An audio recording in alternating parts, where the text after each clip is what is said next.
सुनवाई के मुझे दोषी ठहरा दिया गया। ये कहाँ का न्याय बासमती? इतने तेजस्वी लोग हैं हमारे पास। सॉरी बासमती।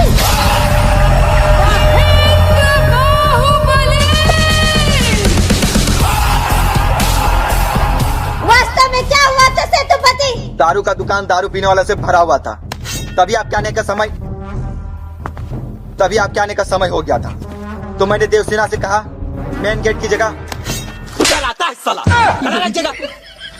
तभी मैंने देवसेना से कहा कि मेन गेट की जगह खिड़की से आए। तुम बताओ देवसेना, क्या हुआ था? दारू की दुकान में हम सब औरतों को एक तरफ बुलाया और वो हमारी पीठ खुजा रहा था, इसलिए मैंने उसके नाखून काट दिए। गलत क्या देवसेना? औरतों पे हाथ डालने वालों के नाखून नहीं काटते, काटते उसका